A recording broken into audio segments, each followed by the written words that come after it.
All right, guys, so in this video, I'm going to be going over how to hire a VA. Basically talking through my experience of hiring a VA. I recently hired a VA for my business, and I just wanted to kind of touch on like where you find them, good questions to ask when you're hiring, how they get paid, different things like that. I thought it would be helpful. My business specifically is for real estate, and the VA that I hired is to make cold calls. But you could hire a VA for anything that you really want them to do, from like creating thumbnails for YouTube or doing other admin tasks for you, to also cold calling for you as well. Maybe it's a different business that you run that's not real estate, but I just kind of wanted to make this video more generalized for everybody and to kind of figure out like, hey, what are things that I should think about when I need to hire a VA? So the first one is, where do I find one? I had no clue where to start when I was thinking about trying to find a VA. I was like, okay, I know I need a VA for my business because I don't have a ton of time anymore to be making these calls.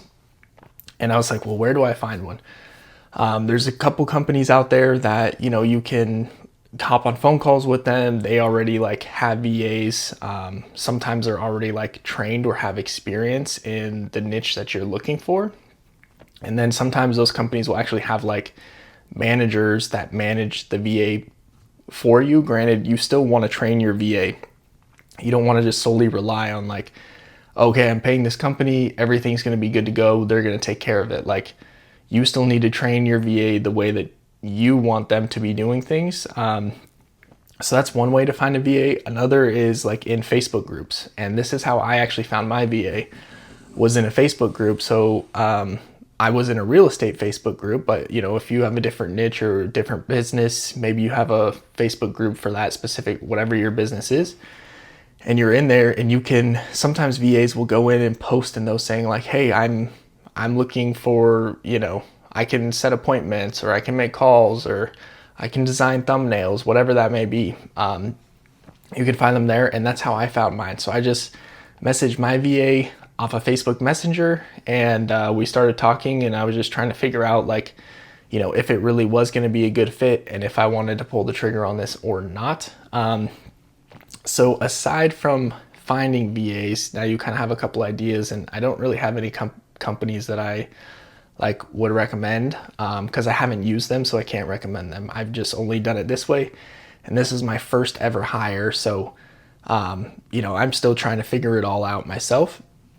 But after you find a VA and you've kind of messaged back and forth, and like, you've talked about like, hey, okay, here's what I'm looking for type of thing. Like, can you do this? What I decided to do next was actually hop on a Google Meet. And the reason that I wanted to do a Google Meet was because it was like an interview, basically. I wanted to see my VA's face. I wanted to talk to them to see, if we were going to be a good fit together. Obviously, they need to be a good fit for me, and I need to be a good fit for them as well. So some of the questions that I would like recommend asking your VA when you're talking about this thing is like, ask them about their background and experience, right? So ask them like, what they've done. Like, if it's not cold calling, maybe if it's like YouTube thumbnails, ask them to provide you with like a portfolio or a couple pictures, or be like, maybe you could even say, hey, you send them a video that you've made and be like, hey, create me a thumbnail for this video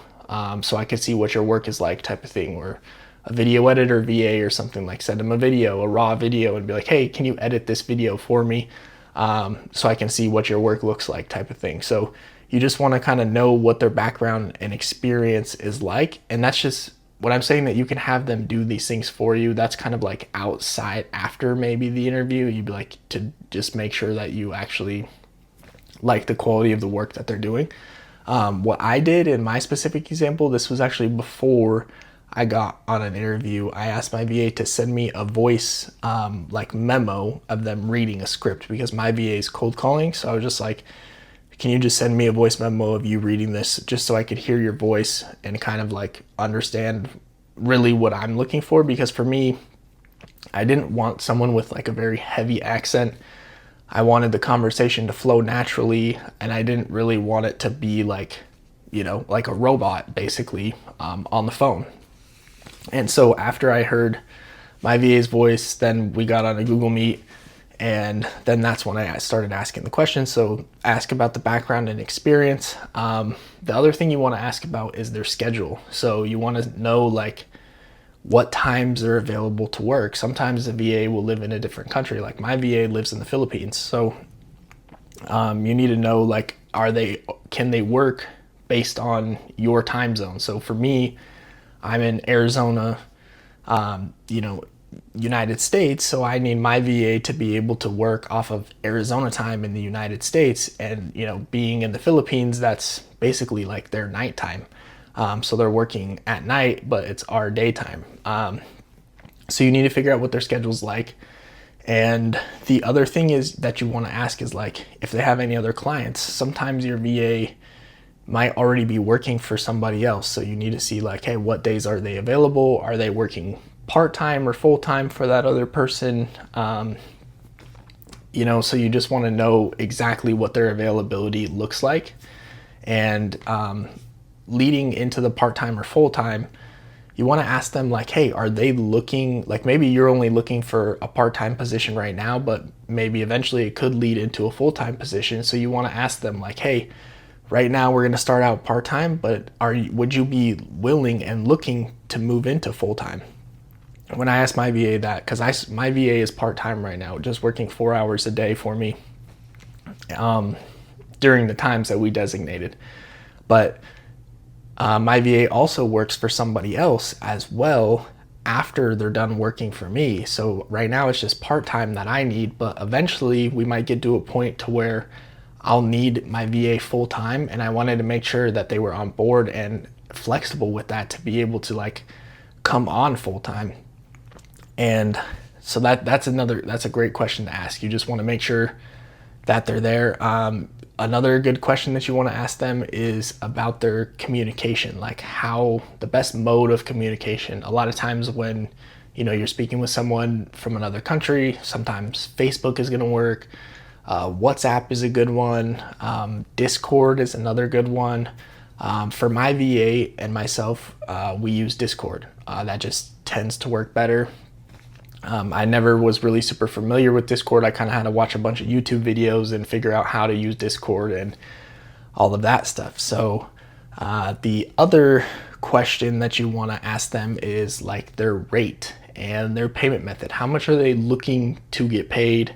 And how do they want to be paid, right? Like, is it through PayPal? Is it another way? So for me, with my VA, I actually set up Wise. So Wise is it's similar to PayPal. It's like an all-encompassing thing. Like it's almost like a bank essentially, but I can put USD into Wise from my bank account, and then I can send my VA Filipino dollars, and it will automatically convert it. And Wise just tends to have the lower or lowest exchange rates that I've seen, and fees for processing. So it just tend to be a little bit cheaper to be able to send it through Wise. So I'll put a link in the description if you guys want to check out Wise and kind of play around with it. And I would recommend go on YouTube, watch some videos, or you can just use PayPal. But that's how my VA wanted to be paid, was through Wise, and I didn't even know about it until they told me about it, and I had to do the research on it, and I actually do really like it. So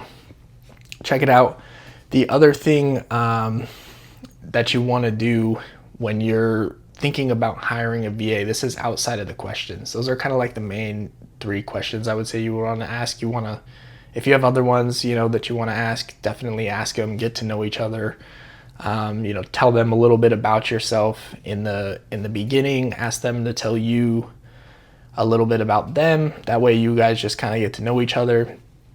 And with my VA, honestly, I told my VA that I was like, hey, look, I was honest. I was like, this is my first time hiring anybody. I was like, I might be a terrible manager. We're going to give it like at least 2 months, and we're going to see if we're going to be a good fit for each other. After the 2 months, we can reevaluate. I'll let you know if you're a good fit for me, and you let me know if this is a good fit for you, right? And then if it doesn't work, I was just like, we can just part ways as friends, and there will be no hard feelings, right? So I left it open as like a trial period because, like I said, this is my first time. I didn't even know what I was doing as a manager or managing someone and hiring someone.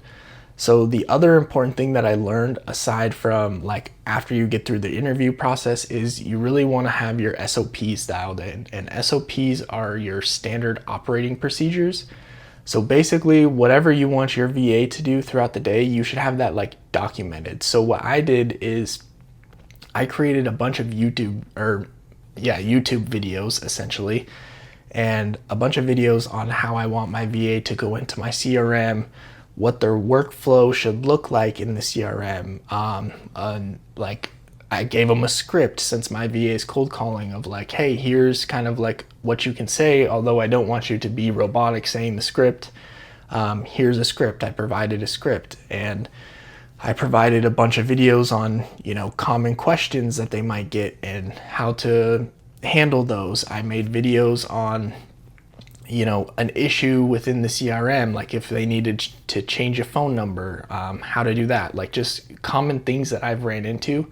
I made videos around those common things so that my VA could just go back to those videos and reference them instead of coming directly to me throughout the day and asking like, hey, how do I do this, or what do I need to do? I try to think of all of the things up front and made videos on each individual section on how to do that.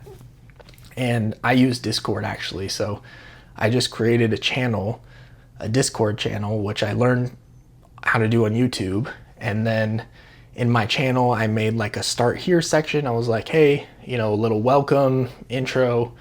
I said, watch this video to kind of learn about what we're doing. And then I created another channel in Discord that was like all my training videos on the CRM.